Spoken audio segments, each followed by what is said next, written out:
Assalamualaikum warahmatullahi wabarakatuh. Pada kesempatan kali ini, saya ingin menceritakan kisah pilu satu keluarga yang mendiami rumah bekas dukun. Satu persatu anggota keluarga ini meninggal secara tidak wajar. Setelah ditelusuri, ternyata di dalam rumah itu ada benda-benda pusaka yang menginginkan nyawa manusia. Bagaimanakah kisah lengkapnya? Langsung kita masuk ke ceritanya. Namanya adalah Afwan. Afwan ini menceritakan kisah keluarganya yang meninggal secara berurutan, mulai adiknya, kakaknya, dan orang tuanya. Semua meninggal setelah tinggal di satu rumah peninggalan kakeknya. Awal ceritanya, semenjak kakeknya meninggal yang dikenal oleh orang-orang sekitar sebagai praktisi sekaligus sebagai dukun yang sering dikunjungi orang-orang untuk dimintai bantuan tentang hal-hal mistis, dari yang kesurupan, dari yang minta ini itu dan sebagainya. Tapi semenjak kakeknya ini meninggal, kondisi rumah kakeknya itu sempat kosong. Sebelum keluarganya Afwan menempati rumah tersebut, karena anak dari kakeknya Afwan itu ada dua, yaitu bapaknya Afwan dan juga pamannya. Waktu itu bapaknya Afwan ada di kota, namun semenjak kakeknya Afwan meninggal, keluarganya Afwan kembali ke kampung untuk menempati rumah tersebut. Tanpa disadari oleh satu keluarga ini, mereka menempati rumah bekas dukun yang dikenal dengan kesaktiannya. Setelah rumah itu ditempati oleh satu keluarga, 1 tahun pertama itu tidak ada kejadian-kejadian yang aneh, seperti apa itu penampakan atau seperti barang-barang yang ditinggalkan oleh kakeknya itu tidak terlihat oleh bapaknya Afwan, termasuk Afwan sendiri. Di tahun setelahnya, bapaknya Afwan ini mencoba menggeledah semua barang-barang yang ditinggalkan kakeknya, termasuk satu lemari kayu jati yang masih terkunci. Sayangnya waktu itu tidak ditemukan kuncinya, sampai lemari itu dibiarkan begitu saja di kamar bekas kakeknya, yang memang di sekitar kamar tersebut ini banyak alat-alat sesaji seperti bekas bakaran kemenyan, keris, dan berbagai alat sesaji lainnya. Tapi barang itu semuanya diserahkan ke pamannya agar pamannya itu mengurus barang tersebut, dan pamannya pun menjadi dukun sakti. Berbeda dengan bapaknya Afwan, beliau tidak mau meneruskan apa yang sudah menjadi keinginan kakeknya, yaitu agar dia mau meneruskan kesaktian atau ilmu turunan. Tapi bapaknya Afwan itu menolak secara baik-baik. Dia tidak mau mengikuti saran ataupun hal-hal yang berurusan dengan hal mistis. Singkat ceritanya, tiba-tiba orang tuanya Afwan mengalami sakit yang menurut Afwan tidak ada kaitannya dengan hal-hal mistis, karena setelah dia balik hampir 2 tahun ke kampung yang bekerja seperti biasa, yaitu sebagai pedagang keliling, waktu itu mengalami kecelakaan. Yang namanya musibah itu bisa terjadi di mana saja, tapi karena musibah tersebut yang membuat kondisi kaki bapaknya Afwan patah dan harus dioperasi, sehingga tidak bisa beraktivitas seperti biasanya. Dan kondisi itu yang membuat sakitnya menjalar ke bagian tubuh lainnya. Dalam kurun waktu hampir 3 bulan tidak bisa apa-apa, sampai akhirnya bapaknya Afwan ini meninggal dunia. Bapaknya yang meninggal itu tidak ada kaitannya dengan hal-hal mistis, karena menurut satu keluarga wajar-wajar saja kalau meninggal, karena dari usia pun sudah sepuh. Di tahun berikutnya, ibunya Afwan entah dari mana penyebab ibunya meninggal, karena berurutan dalam kurun waktu 1 tahun. Dulu ibunya pernah berkata ke kakaknya Afwan, "Kenapa bapak tinggalkan ibu? Ibu itu masih sayang, masih berharap. Jangan tinggalkan ibu." Ungkapan-ungkapan seperti itu yang setiap malamnya terdengar. Ibu ingin ikut bapak ke alam barzah, ingin mengikuti kematian bapak. Afwan dan kakaknya termasuk adiknya ini berpikiran kalau ibunya meninggal itu karena ibunya sendiri yang berkeinginan ingin mendampingi suaminya di alam barzah. Setelah kematian orang tuanya, lagi dan lagi entah sebab apa, kakaknya ini mengalami kecelakaan, namun tidak terlalu parah seperti bapaknya dulu. Tapi hasil dari pemeriksaan tidak sesuai apa yang diharapkan oleh Afwan. dan juga kakaknya. Kata dokter itu stroke ringan, tapi semakin lama menjalar ke seluruh tubuh yang membuat kakaknya Afwan lumpuh total. Hanya karena kecelakaan ringan berakibat lumpuh yang membuat kakaknya Afwan selalu ingin mengakhiri hidupnya. "Saya sudah tidak kuat hidup." Kalimat-kalimat itu yang sering diucapkan oleh kakaknya Afwan seperti sudah bosan untuk hidup dan juga tidak sanggup menanggung beban hidupnya dalam keadaan stroke. Kondisi yang belum punya istri, hanya 2 saudaranya yang dimiliki, yaitu Afwan dan juga adik perempuannya. Saat ini pun adiknya yang merawat selama setengah tahun dengan kondisi kakaknya lumpuh yang tidak bisa beraktivitas seperti biasanya, yang membuat kakaknya itu selalu ingin bunuh diri. Itu yang membuat kakaknya meninggal dunia, dan yang menjadi pertanyaan Afwan waktu itu, kenapa meninggalnya bapaknya, ibunya, dan kakaknya itu seakan-akan berurutan dalam kurun waktu 1 tahun. Adiknya pun sampai ketakutan. Setelah hampir 1 tahun kepergian kakaknya ini, adiknya Afwan dalam kurun waktu 1 minggu memimpikan tentang kedua orang tuanya yang selalu datang menghampirinya, namun dengan kondisi yang sangat memilukan, tangisan yang membanjiri matanya seakan-akan sangat tersiksa. Sementara ada satu benda yang aneh yang selalu mengikuti ketiganya, dan benda itu yang berwujud rambut panjang, kukunya panjang, tinggi besar di belakang bapak ibu dan kakaknya Afwan. Setelah mimpi itu datang berkali-kali, entah maksud mimpi itu apa, Afwan yang mendengar itu pun mencoba berpikir apa sebab semua ini terjadi. Tak berselang lama, tepat 1 tahun kepergian kakaknya, adiknya Afwan ini jatuh dari kamar mandi yang mengakibatkan pendarahan di kepalanya dan berakhir meninggal dunia karena kekurangan darah. Tentang kondisi satu keluarga dari bapak, ibu, dan kakaknya itu dalam keadaan yang meratapi kematian mereka karena mereka yang sudah meninggal hadir di dalam mimpi adiknya. Kata-kata terakhir itu yang Afwan selalu ingat. Apa maksud dari benda itu yang berwujud aneh?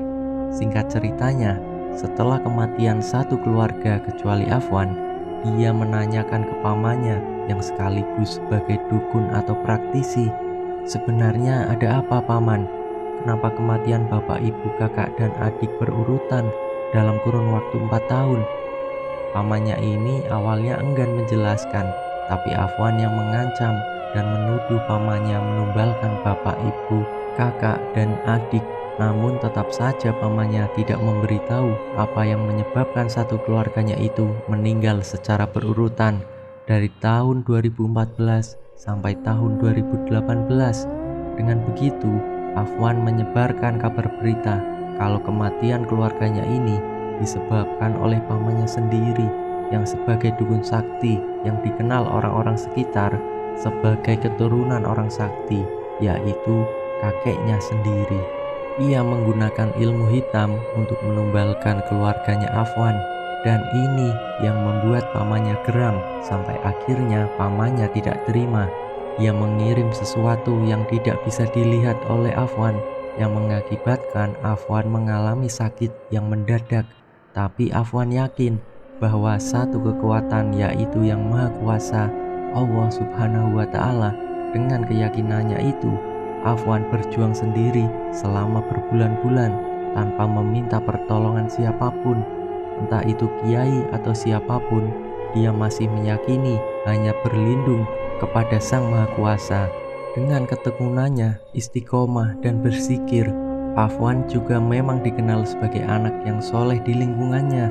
Dia yang berusaha menguatkan dirinya sendiri walaupun harus merasakan energi negatif di dalam rumahnya. Suasana rumahnya yang secara tiba-tiba gaduh. Suara itu muncul dari kamar kakeknya, namun suara itu sudah menjadi hal biasa bagi dirinya. Jadi tidak membuat Afwan merasa ketakutan. Justru Afwan mendekati dan mencari tahu sumber suara yang menyebabkan gaduh di rumahnya. Di balik lemari kayu jati yang masih terkunci, disitulah sumber suara terdengar jelas. Tapi bukan itu saja, dari kamar mandi itu seperti ada orang yang mandi. Gemericik air terdengar jelas, bau kemenyan pun menyerbak di indera penciuman.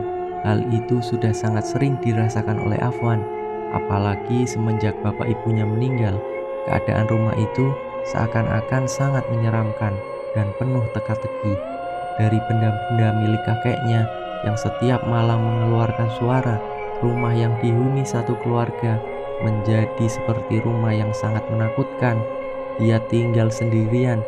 Dia sering teringat akan bapak, ibu, kakak, dan adiknya yang meninggal secara tiba-tiba, sementara pamannya terus-menerus dengan kekuatan kesaktiannya secara terang-terangan mengirim hal-hal yang tidak diketahui kapan datangnya. Kembang beraneka rupa ada di depan pintu setiap paginya, yang membuat Afwan harus menyapu, membersihkan kembang yang berserakan di depan pintu rumah. Afwan yang spontan berucap tanpa berpikir, kalau memang ini sudah menjadi jalan takdirku, harus berurusan dengan kematian, saya tidak menyalahkan siapapun. Tapi jika ada orang yang sengaja menaruh kembang ini di setiap hari yang membuat saya harus membersihkan kembang-kembang beraneka rupa, saya akan mengincar orang itu. Bahkan tidak hanya kembang, di lantai teras rumah itu ada air kotoran entah dari mana yang baunya itu sangat menyengat. Rumah yang dihuni sendirian selama berbulan-bulan dan harus menghadapi berbagai hal yang menurutnya aneh. Afwan yang menyebar berita tentang kematian keluarganya disebabkan oleh pamannya sendiri, dan salah satu tetangganya ini setiap harinya melihat Afwan yang membersihkan berbagai kembang di depan pintu rumahnya. "Ada apa? Kenapa setiap hari kamu harus membersihkan kembang-kembang ini?" tanya tetangganya Afwan. "Saya pun masih mencari tahu siapa pelakunya, Pak." Nah, setelah beberapa hari Afwan mencari tahu siapa pelakunya, secara nyata Afwan melihat istri dari pamannya ini datang ke rumahnya dengan sengaja menyiramkan air kotoran di depan pintu rumah Afwan. Tetangganya Afwan pun melihat secara langsung kelakuan dari istri pamannya Afwan. Apa maksud dari itu semua? Sepertinya itu tidak lain adalah guna-guna. Kamu mulai sekarang harus lebih hati-hati lagi. Afwan yang mendengar perkataan dari tetangganya ini sontak saja kaget, tidak menyangka pamannya sendiri yang melakukan itu semua. Para tetangganya pun banyak menyarankan agar Afwan lebih hati-hati dan alangkah baiknya untuk meminta bantuan ke seorang kiai agar apa yang tidak diharapkan itu tidak terjadi. Tapi waktu itu Afwan masih yakin dengan apa yang dia yakini. Insya Allah akan melindungi setiap ciptaannya. Saya memang bukan siapa-siapa dan saya tidak tahu apa-apa. Tapi jika Allah sudah berkehendak, tidak ada yang tidak mungkin. Saran dari tetangganya ini sama sekali tidak digubris oleh Afwan. Sampai beberapa minggu setelahnya, kondisi Afwan secara mendadak melemah dan sakit-sakitan. Dadanya sesak sampai nafasnya tersengal-sengal. Beberapa tetangga yang melihat kondisi Afwan yang tidak sepenuhnya sehat karena dilihat dari jalannya seperti orang yang sakit, sempoyongan ke kanan kiri. "Kenapa, Mas? Istirahat saja di rumah, gak usah berangkat kerja," ujar tetangganya Afwan. "Saya nggak tahu kenapa badan saya lemas dan dada saya juga sesak." Nah, singkat ceritanya, akhirnya Afwan tidak jadi berangkat kerja. Dia disuruh istirahat di rumah tetangganya. Afwan sendiri bingung. Dia tidak pernah melakukan hal-hal yang melelahkan. Tetangganya ini yang melihat kondisi fisiknya Afwan seperti orang sakit karena dia merasakan kelelahan. Semenjak kejadian itu, akhirnya Afwan mengikuti saran tetangganya. Lewat tetangganya juga, Afwan pergi ke rumah Pak Kiai yang kebetulan jarak rumahnya itu tidak terlalu jauh dan masih ada hubungan darah dengan tetangganya itu.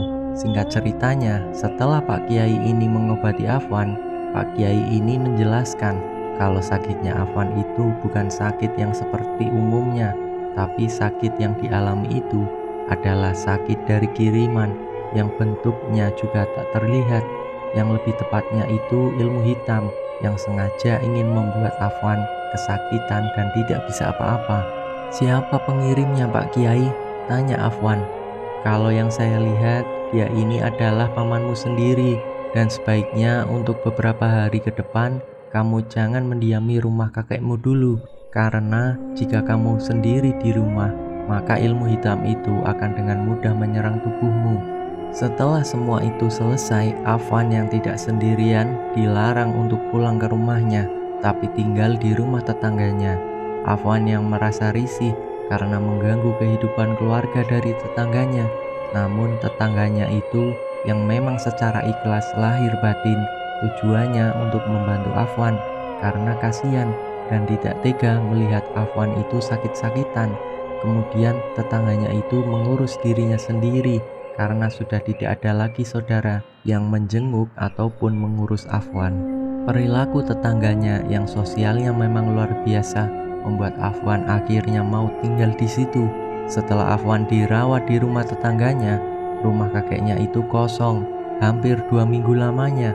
Pak Kiai pun setiap harinya diantar jemput untuk menetralisir kondisi Afwan.